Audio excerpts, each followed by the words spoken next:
Psychotherapy is such a personal and private process that it is a mystery to most people who have never gone through it. The following series is a unique effort that allows us to sit in on what is ordinarily a very private therapeutic experience. An actual patient was courageous enough and considerate enough to allow herself to be photographed while actually engaged in therapy with 3 different therapists. Thus, we are allowed the privilege of seeing and feeling what really transpires. A film series like this, in which 3 therapists, distinguished by their different orientations, share their therapeutic endeavors, has never been made before. We therefore wish to express our gratitude to Gloria, the patient, and to her therapists for allowing us to share in their therapeutic adventure. This series will be divided into 3 separate films. In the first film, we see Dr. Carl Rogers, founder of client-centered therapy, interviewing Gloria. In film number 2, Dr. Frederick Perls, founder of Gestalt therapy, is working with her.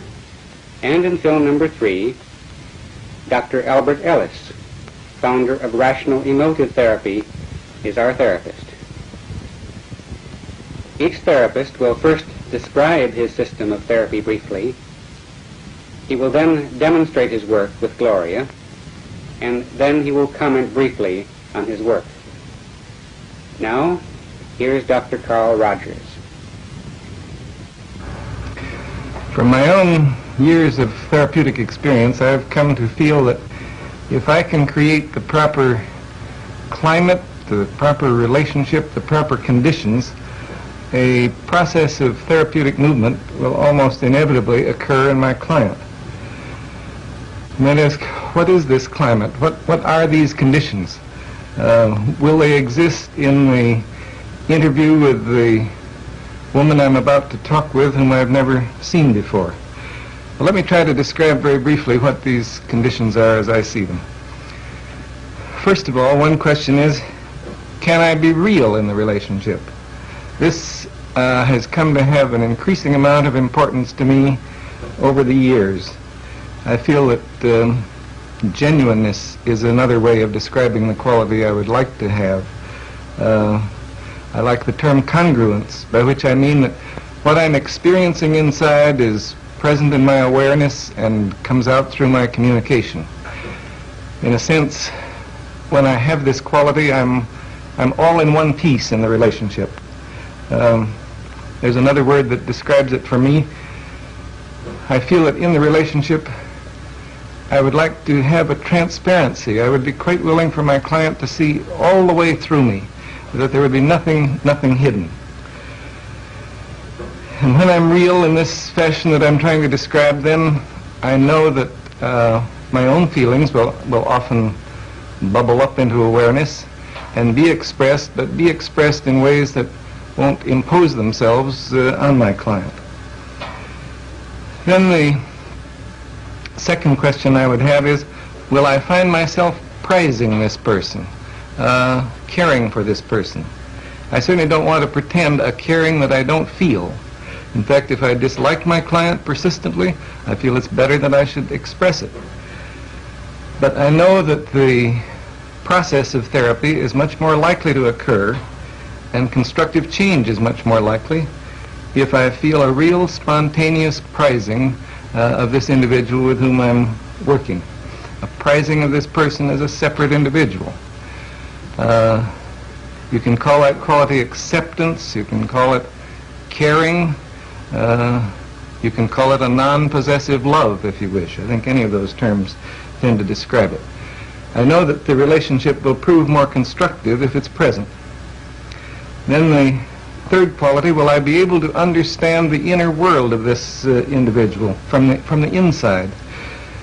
Will I be able to see it through her eyes? Will I be able to be sufficiently sensitive to move around inside the world of her feelings so that I know what it feels like to be her, so that I can sense not only the surface meanings but some of the meanings that lie somewhat underneath the surface. I know that if I can let myself sensitively and accurately enter into her world of experience, then change and therapeutic movement are much more likely. Well, suppose I am fortunate and that I do experience some of these attitudes in the relationship, what then?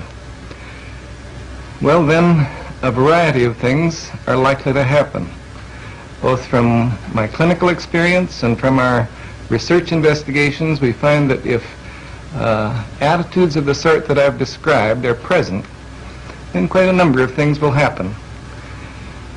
She'll explore some of her feelings and attitudes more deeply.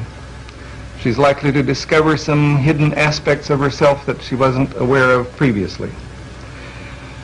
Feeling herself prized by me, it's quite possible she'll come to prize herself more. Feeling that some of her meanings are understood by me, then she can more readily perhaps listen to herself, listen to what's going on within her own experience, listen to some of the meanings she hasn't been able to catch before. And perhaps if she senses a realness in me, she'll be able to be a little more real within herself. I suspect there will be a change in the manner of her expression. At least this has been my experience in other instances. From being rather remote from her experiencing, remote from what's going on within her, it's possible that she'll move toward more immediacy of experiencing, that she will be able to sense and express what's going on in her in the immediate moment. From being disapproving of herself, it's quite possible she will move toward a greater degree of acceptance of herself. From somewhat of a fear of relating, she may move toward being able to relate more directly and to encounter me more directly. From construing life in somewhat rigid black and white patterns, she may move toward more tentative ways of construing her experience and of seeing the meanings in it. From a locus of evaluation which is outside of herself, it's quite possible she will move toward recognizing a greater capacity within herself for making judgments and drawing conclusions. So those are some of the changes that